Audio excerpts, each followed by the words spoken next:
আচ্ছা, দুর্নাম বানানে দয়ে দীর্ঘ উকার নাকি দয়ে হ্রস্ব উকার হবে? মুখস্থ লিখতে গেলে শেষে শয়ের সঙ্গে ত হবে নাকি থ যুক্ত হবে? সহকারী বানানে দীর্ঘ ইকার যুক্ত কারি হবে নাকি হ্রস্ব ইকার যুক্ত কারি হবে? বন্ধুরা, এ জাতীয় বানান লিখতে গেলে দ্বিধায় পড়েন না, সমস্যায় পড়েন না এমন মানুষের সংখ্যা খুব কম আছে। তো এই ভিডিওতে খুব সহজে এই ব্যাপারগুলো টেকনিকের মাধ্যমে দেখানোর চেষ্টা করেছি যে কখন আমরা দয়ের সঙ্গে হ্রস্ব উকার ব্যবহার করব, কখন দীর্ঘ উকার ব্যবহার করব, শয়ের সঙ্গে কখন ত এবং কখন থ হবে, এবং কখন হ্রস্ব ইকার যুক্ত কারি বসবে এবং কখন দীর্ঘ ইকার যুক্ত কারি বসাবো।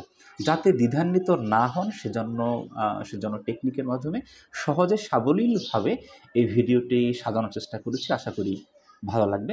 চলুন কথা না বাড়িয়ে ভিডিওতে চলে যাই। প্রথমেই দয় দীর্ঘ উকার ও দয় হ্রস্ব উকার ব্যবহারের নিয়ম দেখে নেব। দূরত্ব বোঝালে দয়ে দীর্ঘ উকার ও দূরত্ব না বোঝালে দয়ে হ্রস্ব উকার বসবে। ব্যাস, এই জায়গাটুকু মনে রাখলেই চলবে। বন্ধুরা, প্রথম সারিতে দয়ে দীর্ঘ উকার যুক্ত কিছু শব্দ দেখানো হয়েছে। দূর, দূরবর্তী, দূরদূরান্তর, দূরালাপন, দূরত্ব, দূরবীক্ষণ ইত্যাদি ইত্যাদি। এই শব্দগুলোর প্রত্যেকটি দ্বারাই কিন্তু দূরত্ব বুঝিয়েছে, তাই এখানে দয়ে দীর্ঘ উকার ব্যবহার করা হয়েছে। এবং নিচের সারির শব্দগুলো দ্বারা দূরত্ব বোঝানো হয়নি, সে কারণে এখানে দয়ে হ্রস্ব উকার বসেছে। দুরন্ত, দুর্বার, দুরাকাঙ্ক্ষা, দুরারোগ্য, দুর্গতি, দুর্গ, দুর্যোগ ইত্যাদি ইত্যাদি। এখানে দূরত্ব বোঝায়নি, তাই হ্রস্ব উকার হয়েছে। এবারে আমরা কারিযুক্ত শব্দের কোনটি কোথায় বসাবো সেটি দেখব। রয় দীর্ঘইকার যুক্ত কারি এবং রয় হ্রস্বইকার যুক্ত কারি। এখানে আমরা একটি টেকনিক অবলম্বন করব যে কারিযুক্ত শব্দটি যদি ব্যক্তি বোঝায়, কোনো ব্যক্তিকে নির্দেশ করে, তাহলে দীর্ঘইকার যুক্ত কারি বসাবো, এবং কারিযুক্ত শব্দটি যদি কোনো ব্যক্তিকে না বোঝায় তাহলে রয় হ্রস্ব ইকার যুক্ত কারি বসাবো। তো প্রথমে দীর্ঘইকার যুক্ত কারির উদাহরণ দেখব। কারিযুক্ত শব্দটি ব্যক্তি বোঝালে দীর্ঘইকার হবে, যেমন সহকারী, আবেদনকারী, ছিনতাইকারী, সরবরাহকারী ইত্যাদি। তো বন্ধুরা, এই উদাহরণের প্রত্যেকটি শব্দই কিন্তু ব্যক্তিবাচক, অর্থাৎ এগুলো কোনো ব্যক্তিকে বুঝিয়েছে, সে কারণে এখানে দীর্ঘইকার যুক্ত কারি বসেছে।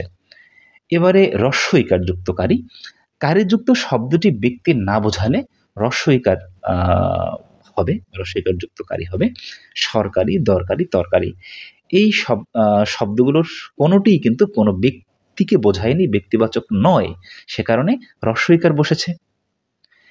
এবারে শব্দের শেষে আমরা কোথায় শয়ে ত এবং কোথায় শয়ে থ ব্যবহার করব সেই কৌশলটি শিখে নেব। এখানে কিছু শব্দ দেখানো হয়েছে: অভ্যস্ত, অধীনস্থ, আশ্বস্ত, অন্তস্থ, নিকটস্থ ও সূর্যাস্ত। একটু গোলমেলে মনে হচ্ছে, তাই না? তো এই কোথাও শয় ত এবং কোথাও শয় থ ব্যবহার করা হয়েছে। তো এই গোলমেলে যাতে না লাগে সে কারণে আমরা একটি টেকনিক বা একটি কৌশল অবলম্বন করব। প্রথমে যে কাজটি করতে হবে, শয় ত বা শয় থ যুক্ত শব্দ থেকে শয় ত বা শয় থ বাদ দিতে হবে। অর্থাৎ এই শয় ত বা শয় থ যে জায়গাটুকু রয়েছে এইটুকুকে আমরা বাদ দিয়ে দেব।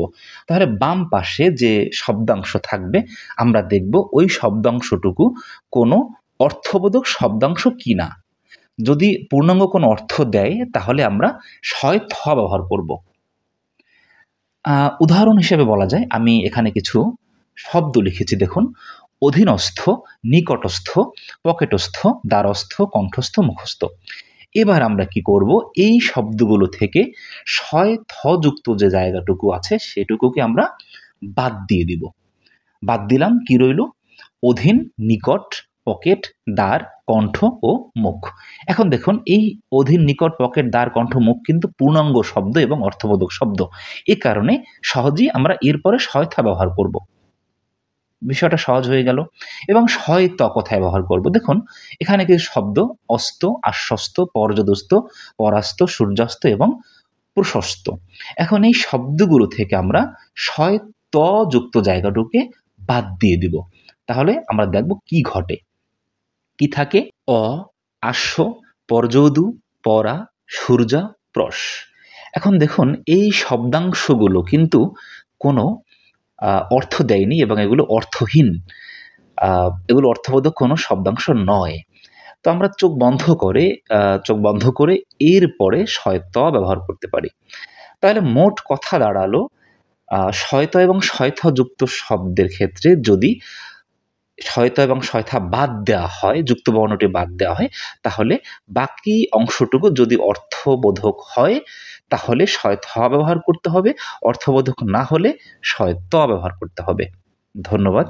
ভালো থাকবেন সবাই। সবার জন্য শুভকামনা।